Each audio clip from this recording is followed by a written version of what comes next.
Vous vivez une époque formidable. Tout le droit du travail français s'est construit, tout le droit du travail américain, anglais, etc., s'est construit sur une subordination forte. C'était ça le modèle. C'est pour ça qu'on a créé le droit du travail, d'accord?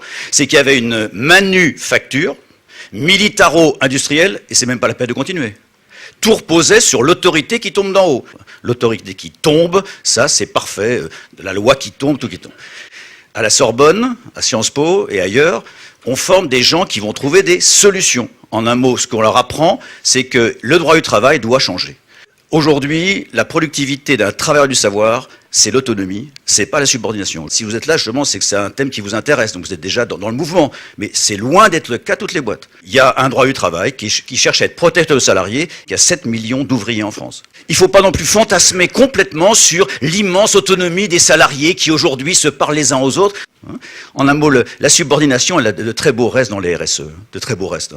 Je résume, c'est Alex Türk qui a trouvé cette formule qui est géniale, qui résume le passage d'un droit du travail de la subordination, qui non seulement ne marche plus, il est contre-productif. C'est là où il faut complètement changer, quoi, d'accord?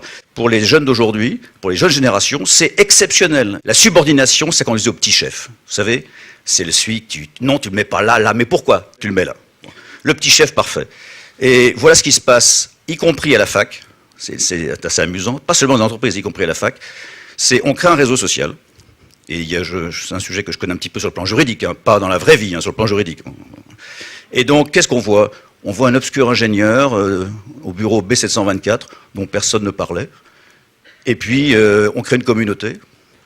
Et puis, on discute. Le manager joue son rôle de manager. Et donc, on fait gaffe. Le manager est dedans, on fait gaffe quand même. On n'est pas là pour déconner quand même. Bon, on est en France quand même. Hein. Bon, pays de cours.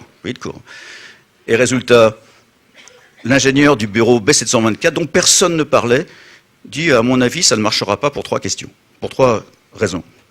Et là, on le lit, et on dit, mais il a raison, enfin, il a vu très précisément les trucs. Mais on se dit, bon, il a dû bosser avant. 15 jours après, on redémarre sur nos discussions dans la même communauté, et il annonce, voilà ce qu'il faudrait faire. Et tout le monde dit, il a 3 kilomètres d'avance sur le manager. Maintenant, vous faites la prochaine réunion avec le manager au bout de la table. À votre avis, c'est qui le leader? C'est ce qu'Alex Türk appelle, avec beaucoup de sens de la formule, l'autorité horizontale. Vous avez des gens qui avaient été peu médiatisés, etc., mais quand sur une communauté ils prennent la parole, ce sont des gens qui apportent 10 fois plus que ce qu'ils pourraient apporter ailleurs. C'est quelque chose de renversant, c'est-à-dire qu'il faut qu'on change. Si vous parlez réseaux sociaux internes, télétravail, vous tombez sur un inspecteur du travail dont l'humour n'est pas la qualité dominante. Monsieur, est-ce que vous pouvez me donner les horaires de votre télétravailleur? Bah oui, sur le contrat de travail, c'est marqué, il sera joignable entre 10h et midi et 14h et 17h. C'est la loi, il faut des heures de connexion, d'accord? Oui, mais est-ce que vous savez ce qu'il fait en vrai? Non. Moi, je peux vous dire qu'apparemment, parce que je me suis fait communiquer les temps de connexion, et là, on est déjà dans les réseaux sociaux internes. Je me suis fait, par pur intérêt, je me suis fait communiquer les temps de connexion. Il se connecte le samedi, entre 23h et 6h du matin. Ah. Et madame l'inspectrice, et alors? Alors, ça fait travail de nuit 21h, et ça fait travail dominical. Enfin, pour un juriste classique, le télétravail, ça passe juste pas. Et si vous voulez, c'est là où on voit un souci c'est là qu'on se rend compte qu'on passe d'un monde à l'autre. C'est pour ça que c'est super excitant, mais c'est super excitant. La loi sur le télétravail de 2012, c'est l'exemple même, on passe d'un monde à l'autre. Qu'est-ce qu'on a dit Donc c'est la loi, c'est pas une petite convention collective, c'est la loi de la République. Elle vous dit, 1, vous appliquez à votre télétravailleur, qui est chez lui quand même, d'accord, tout le code du travail. 2, en plus, il y a le statut du télétravailleur, la prise en charge des frais et compagnie. Et là, si vous voulez, déjà mettre des contraintes de tout travailleur au télétravailleur, qui est un télétravailleur, en clair, on traite le télétravailleur comme tous les travailleurs, or justement, c'est pas du tout un travailleur comme les autres, à aucun point de vue, ni dans sa tête, ni dans les horaires, Donc c'est pour ça qu'on vit une époque formidable. Quand vous regardez les statistiques de l'INSEE, vous avez 3 millions de travailleurs du savoir qui bossent régulièrement le dimanche. Et personne n'en a parlé. Et ça, si vous voulez, Vincent, pour moi, c'est essentiel. Faire du droit, c'est pas réciter une technique, c'est faire vivre une société. D'accord ? Et là, il y a un souci sociétal absolument majeur, mais absolument majeur. Le télétravail, ça peut être génial si c'est équilibré. Si jamais le télétravail consiste à traiter à la maison ce qu'on n'a pas le temps de traiter au bureau, on me dit « je suis débordé ». Et moi, immédiatement, parce que j'ai l'esprit mal tourné, je dis « et tu débordes vers où ?» C'est très fort comme terme, débordé. Ben, ça déborde vers la vie privée. On ne travaille plus vraiment. Et c'est ça le problème. Votre grand-père qui était sur une chaîne de production, il ne pouvait pas dire « je vais emporter une porte de frégate à la maison pour la terminer ». Ça vous fait rire, mais vous allez voir que, en un mot, qu'est-ce qui empêchait l'exportation du travail à la maison? C'est une loi qui n'était pas dans le code du travail, c'était la loi de la pesanteur.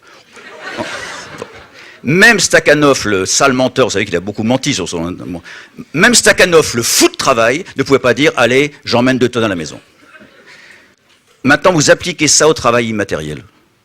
Le travail matériel a 2 qualités qui peuvent devenir absolument rédhibitoires, mais absolument rédhibitoires. Aujourd'hui, le travail matériel, c'est pas vous allez au bureau, c'est que le bureau vient à moi, everywhere, enfin moi je fais pas le dessin, partout, n'importe quand. Premièrement. Donc je peux travailler n'importe où, n'importe quand. Deuxièmement, très important, c'est que le travail intellectuel n'est jamais fini. Pour reprendre l'expression de votre grand-père, il n'est jamais nickel chrome. Résultat, il y a une exportation massive du travail à la maison. Alors c'est là où ceux qui me disent ça, je suis un peu habitué à cette ritournelle. La question est, tu as raison, il y a une exportation massive du travail. Premièrement, et là c'est le juriste qui parle, est-ce du travail commandé? D'accord. C'est-à-dire que le code du travail ne se mêle pas des passionnés d'automobile qui rentrent chez eux en disant « là j'ai un truc génial, on ne peut pas contrôler ça, ça a toujours existé ». La question qui se pose maintenant, c'est lorsqu'on fait ce type de travail, on peut déborder absolument sans fin. Et résultat des courses, c'est là que se passent les risques psychosociaux, le stress. Bon. Voilà donc, pour moi, le faire du droit, c'est faire vivre une société. Un salarié, si vous voulez qu'il soit bon et performant, comme la société tout entière, elle doit marcher sur ses 2 pieds. Donc l'idée de mettre la pression pour exporter de plus en plus le travail, ça sera un désastre sociétal et familial. Il n'y a plus de moyenne. C'est ça le problème. Ceux qui sont autonomes deviennent de plus en plus autonomes. D'accord ? Ceux qui sont subordonnés deviennent de plus en plus subordonnés. L'intérêt de l'entreprise est d'internaliser le dialogue. C'est un intérêt bien compris, y compris marketing. On digitalise l'essentiel et on met tout sur la table. On met tout sur la table. C'est ça qui est génial dans le sujet qu'on aborde aujourd'hui. C'est on passe du sub au co. Ça bouleverse le droit au travail. Et deuxièmement, c'est un problème de société. Et je crois que les entreprises et les salariés ont l'intérêt commun, c'est que si vos collaborateurs se font engueuler à la maison par le conjoint et par les gosses, ça n'ira pas loin. Donc il faut trouver un équilibre. Dans la vie, on marche sur 2 pieds.